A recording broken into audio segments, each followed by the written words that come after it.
Hello, my name is Mask, and today I'm going to tell you why Dragon Ball Fighterz is without a shred of doubt the best anime fighting game ever made.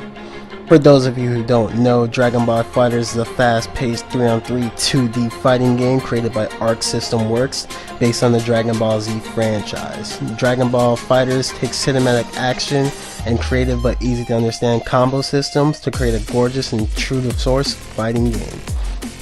Now let's get into the reason why this game is so amazing.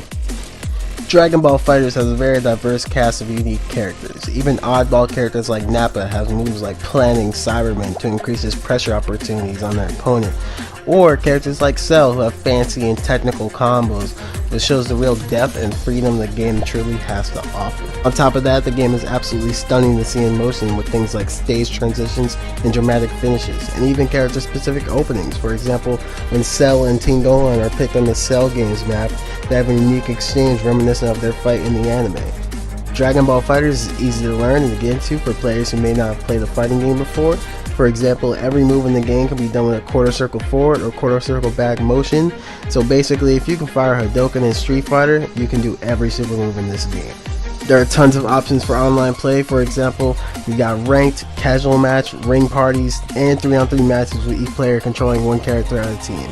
For a roster of over 30 characters, Dragon Ball Fighterz is incredibly balanced. No one character or special move completely dominates the meta of the game, so each character has a chance to succeed. Even characters like Yamcha, who fans of the Dragon Ball franchise clown for being one of the weakest characters in the series, stand tall with characters such as Vegeta Super Saiyan Blue. Like I said earlier, the game is very fast paced and allows for aggressive play with the help of assist characters, as well as defensive play styles with other projectile heavy characters like Frieza or Super Saiyan Vegeta.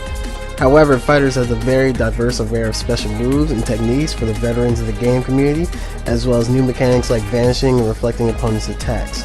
Dragon Ball Fighterz also offers many offline modes as well, such as story mode, in-depth training mode, one-on-one matches, tournament mode, and arcade mode, where each match you win, you're put in a different path.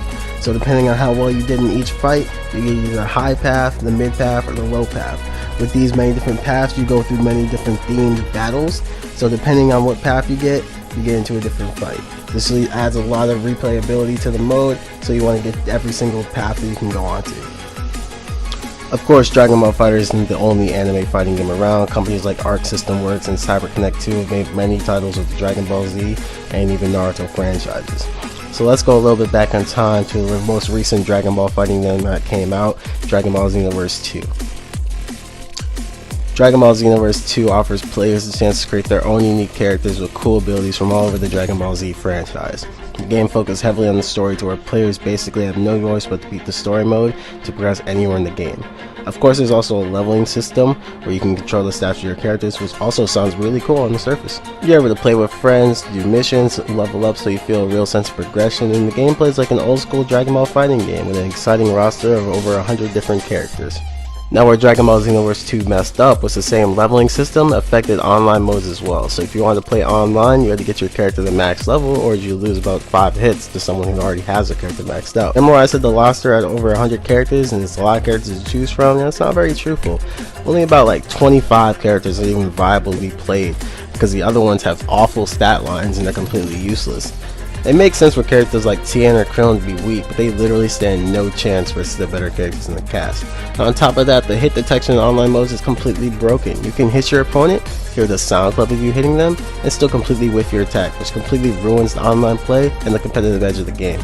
Dragon Ball Fighterz, on the other hand, offers a flashy and true-to-form fighting game with great balancing, stunning animations, a competitive edge, and simply a learned gameplay. Dragon Ball Fighterz really pushes the narrative of what an anime fighting game really should look like, and that's why it's the best anime fighting game ever made.